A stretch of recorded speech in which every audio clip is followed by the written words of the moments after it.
ನಮ್ಮ ವಸತಿ ಶಾಲೆ ಜಕ್ಕನಕಟ್ಟಿಯಲ್ಲಿ 7ನೇ ತರಗತಿಯಲ್ಲಿ ಓದ್ತಾ ಇದ್ದೇನೆ. ವೇದಿಕೆ ಮೇಲೆ ಆಸೀನರಾಗಿರ್ತಕ್ಕಂತಹ ಎಲ್ಲ ಗಣ್ಯಮಾನ್ಯರಿಗೂ ಹಾಗೂ ಅತಿಥಿ ಮಹೋದಯರಿಗೂ ಮತ್ತು ವೇದಿಕೆ ಮುಂಭಾಗದಲ್ಲಿ ನೆರೆದಿರುವಂತಹ ತಮ್ಮೆಲ್ಲರಿಗೂ ನನ್ನ ಹೃತ್ಪೂರ್ವಕವಾದಂತಹ ಅನಂತ ಕೋಟಿ ನಮಸ್ಕಾರಗಳನ್ನು ತಿಳಿಸ್ತಾ ನನ್ನ ಮಾತುಗಳನ್ನು ಮುಂದುವರಿಸ್ತೇನೆ. ಅಜ್ಞಾನದಿಂದ ಹುಟ್ಟಿತ್ತು ಅಹಮ್ಮಮತೆ, ಅಜ್ಞಾನದಿಂದ ಹುಟ್ಟಿತ್ತು ಮನಶ್ಚಂಚಲ, ಅಜ್ಞಾನದಿಂದ ಹುಟ್ಟಿತ್ತು ಇಂದ್ರಿಯೋದ್ರೇಕ, ಅಜ್ಞಾನದಿಂದ ಹುಟ್ಟಿತ್ತು ತ್ರಿವಿಧ ಮಲ, ಅಜ್ಞಾನದಿಂದ ಹುಟ್ಟಿತ್ತು ಸಂಸಾರ, ಅಜ್ಞಾನದಿಂದ ಹುಟ್ಟಿತ್ತು ಅತಿಕಾಂಕ್ಷೆ, ಅಜ್ಞಾನದಿಂದ ಹುಟ್ಟಿತ್ತು ರಾಗದ್ವೇಷ, ಅಜ್ಞಾನದಿಂದ ಹುಟ್ಟಿತ್ತು ಸರ್ವ ಪ್ರಪಂಚ, ಅಜ್ಞಾನದಿಂದ ಹುಟ್ಟಿತ್ತು ಸರ್ವ ದುಃಖ.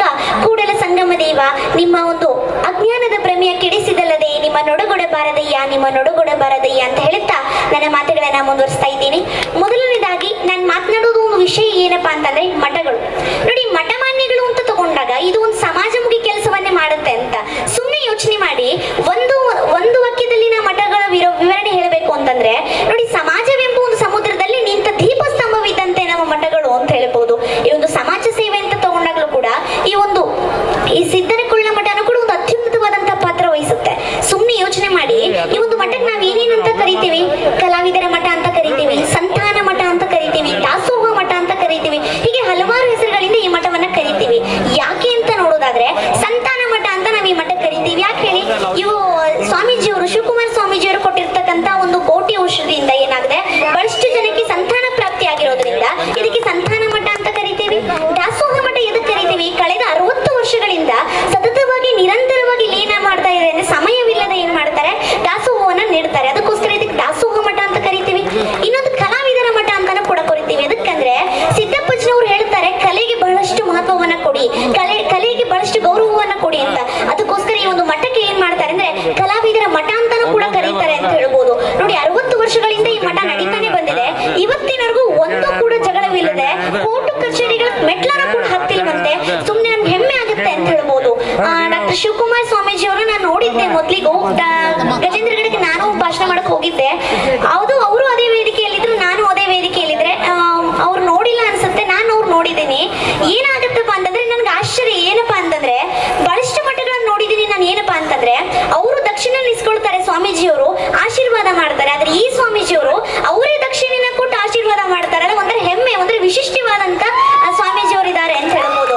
ನೋಡಿ, ಇನ್ನೊಂದು ನನ್ನ ಒಂದು ಕನ್ನಡ ಭಾಷೆ ಬಗ್ಗೆ ಹೇಳೋದಾದ್ರೆ, ಕಲಿಯೋಕೆ ಕೋಟಿ ಭಾಷೆ, ಆಡೋಕೆ ಒಂದೇ ಭಾಷೆ.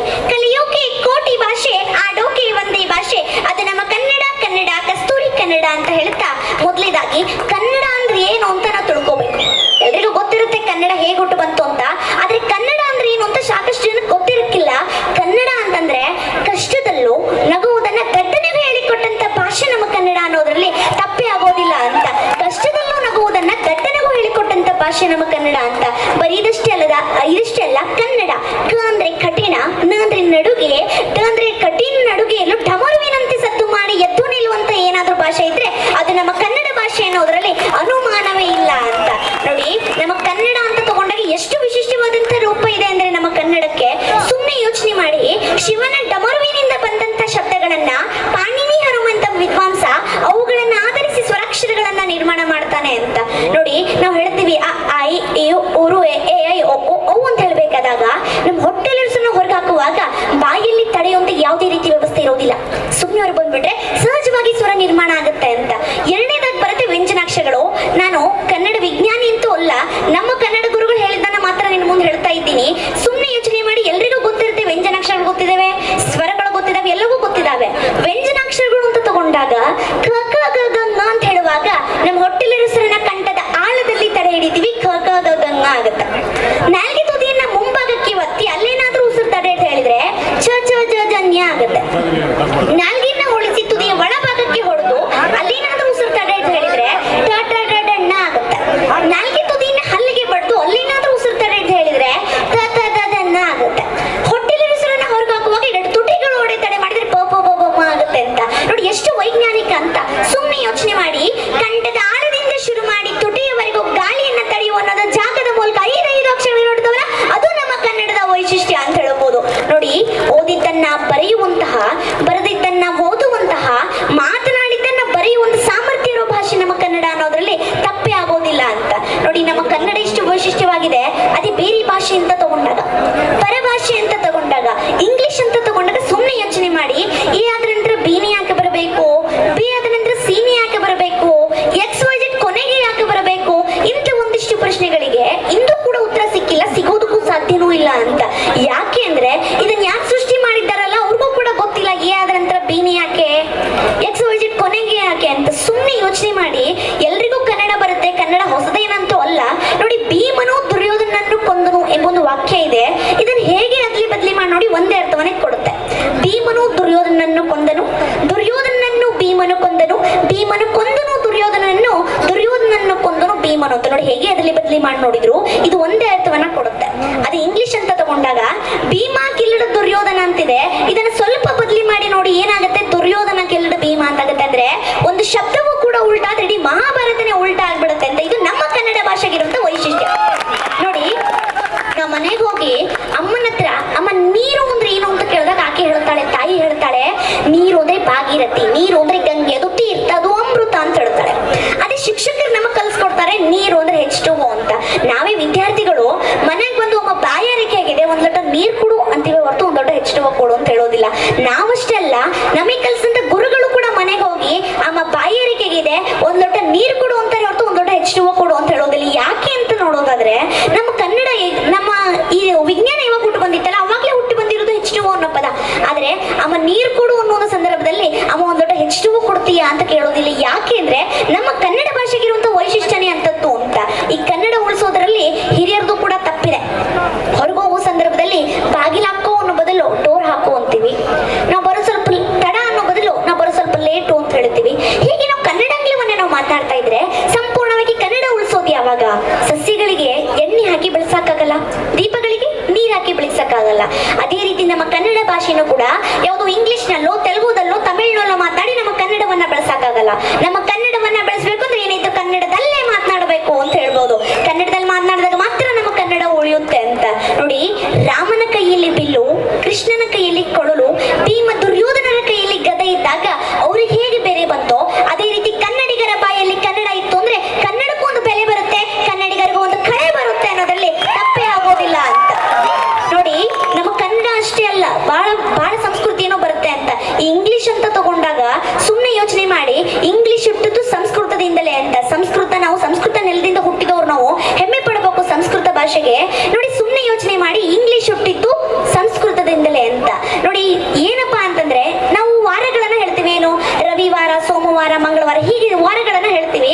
ಸುಮ್ಮನೆ ಯೋಚನೆ ಮಾಡಿ, ನಮ್ಮಲ್ಲಿರುವಂತ ಪೂರ್ವಜನರು ಏನ್ ಮಾಡ್ತಾರೆ ಅಂದ್ರೆ ಮೊದಲನೇ ಒಂದು ದಿನವನ್ನ ಸೂರ್ಯನಿಗೋಸ್ಕರ ಇಡೋಣ, ಅಂದ್ರೆ ಇಡೀ ಜಗತ್ತಿಗೆ ಬೆಳಕು ಕೊಡುವ ಸೂರ್ಯ, ಅದಕ್ಕೋಸ್ಕರ ಮೊದಲನೇ ದಿನವನ್ನ ಸೂರ್ಯನಿಗೋಸ್ಕರ ಇಡೋಣ ಅಂತ ಹೇಳಿ ಎಲ್ಲರೂ ಪಣ ತೊಟ್ಟಾಗ ರವಿವಾರ ಅಂತಿಟ್ರು. ರವಿ ಅಂದ್ರೆ ಸೂರ್ಯ, ವಾರ ಅಂದ್ರೆ ದಿನ, ರವಿವಾರ ಅಂತಿಟ್ರು. ಅವರು ಇಂಗ್ಲಿಷ್ನವ್ರು ಏನ್ ಮಾಡಿದ್ರು, ಸಂಡೇ, ಸನ್ ಅಂದ್ರೆ ಸೂರ್ಯ, ಡೇ ಅಂದ್ರೆ ದಿನ, ಸಂಡೇ ಅಂತ ಮಾಡಿದ್ರು.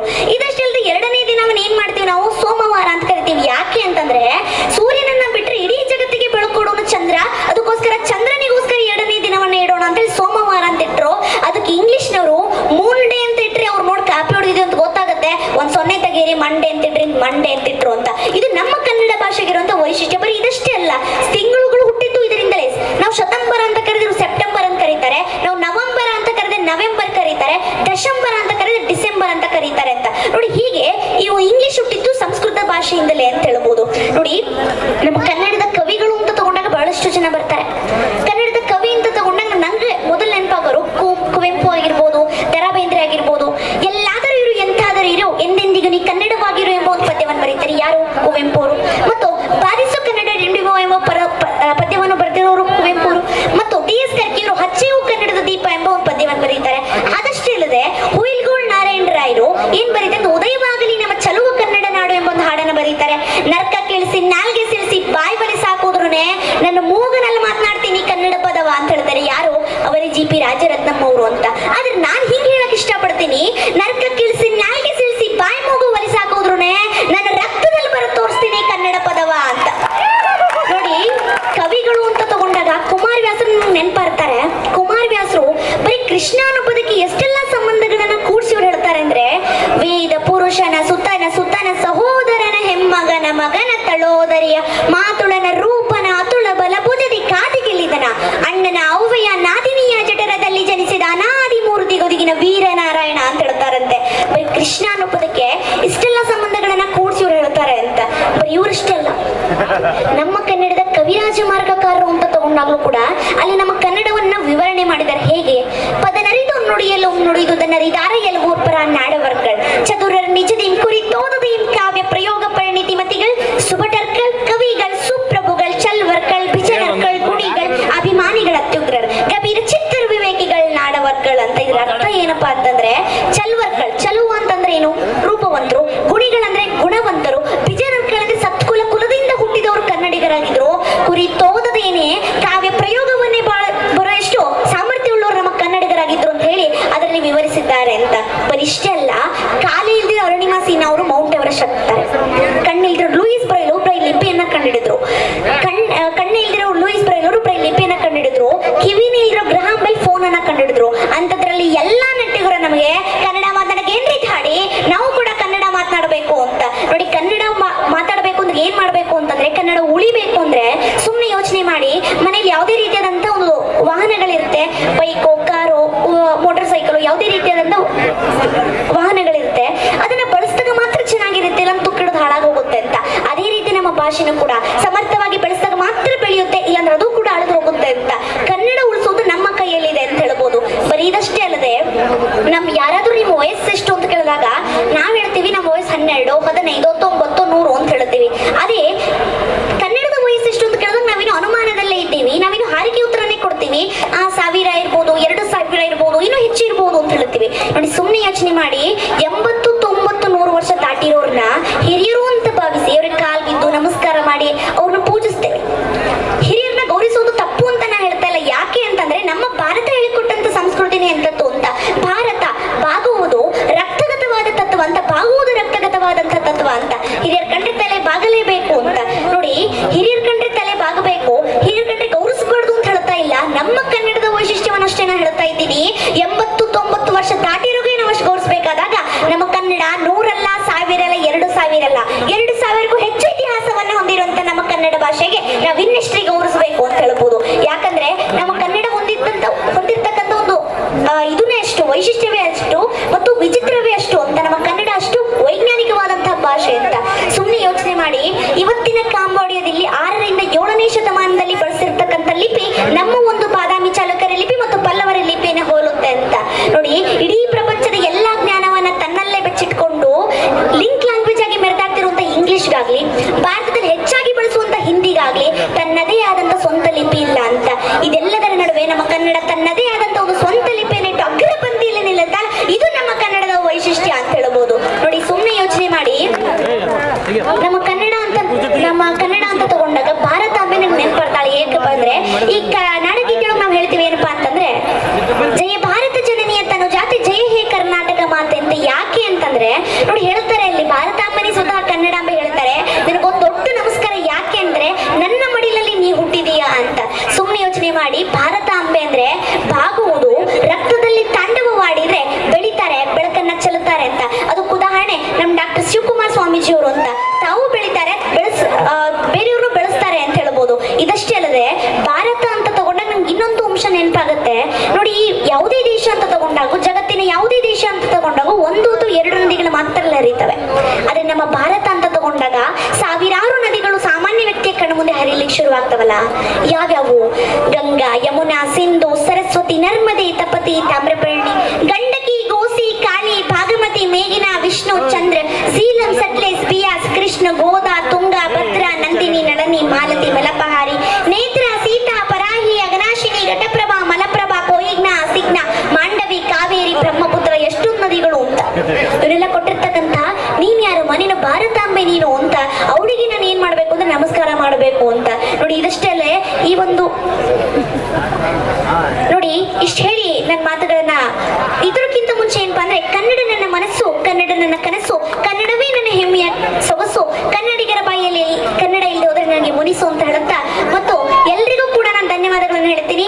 ಅದಷ್ಟೇ ಅಲ್ಲದೆ ರಾಜು ಸರ್ ಅವ್ರ ಬಗ್ಗೆ ಹೇಳ್ಬೇಕು. ಯಾಕೆ ಅಂದ್ರೆ ಇದೊಂದು ಕಾಕತಾಳಿ ಅಂತಾನೆ ಹೇಳ್ಬೋದು. ನಂದು ನವೆಂಬರ್ 1ಕ್ಕೆ ಏನಾಗಿತ್ತು, ನಂದು ಭಾಷಣ ಎಲ್ಲಲ್ಲಿ ವೈರಲ್ ಆಗಿತ್ತು. ಅದಕ್ಕೆ ಅವ್ರು ಫೋನ್ ಹಚ್ಚಿ ಹೇಳಿದ್ರು ನೀವು ಬರ್ತೀರಿ ಅಂತ. ಅವ್ರ ಮುಖ ನಾವು ನೋಡಿದ್ದಿಲ್ಲ, ನಾವು ಮುಖ ಅವ್ರು ನೋಡಿದ್ದಿಲ್ಲ. ಆದ್ರೆ ಒಂದು ಸನ್ನಿವೇಶದಲ್ಲಿ, ಒಂದು ಸಮಾರಂಭದಲ್ಲಿ ಅವ್ರು ನಾವಿಬ್ರು ಭೇಟಿಯಾಗಿದ್ದೀವಿ. ತುಂಬಾ ಖುಷಿ ಆಗುತ್ತೆ. ಅದಕ್ಕೋಸ್ಕರ ಶುಭವಾಗ್ಲಿ ಅಂತ ಹಾರೈಸ್ತಾ ನನ್ನ ತೊದಲು ನುಡಿಗಳನ್ನ ಮುಗಿಸ್ತೇನೆ. ನನ್ನ ತೊದಲು ನುಡಿಗಳನ್ನ ಆಲಿಸಿದಂತ ತಮ್ಮೆಲ್ಲರಿಗೂ ಶಿಷ್ಟಾಷ್ಟಾಂಗ ವಂದನೆಗಳು. ಜೈ ಹಿಂದ್, ಜೈ ಕರ್ನಾಟಕ. ನೀನು ಹಿಂದಕ್ಕೆ ಸ್ವಾಮಿ ಆಗಿದ್ದೇನೆ, ಏನು ಬೇಡ ಯವ್ವ, ಹಿಂಗೆ ಮಾತಾಡಿದ್ರೆ ನಾವೇನು ಮಾತಾಡ್ಬೋದು? ಇಲ್ಲ ಗಂಡನಾರ ಸ್ವಾಮಿ ಆಗಿದ್ದಾನೆ ಕೇಳಲಿ ಅಪ್ಪ. ಅನಾಹುತ ಕ್ಯಾಂಡಿಡೇಟ್ ಅವ ನೀನು.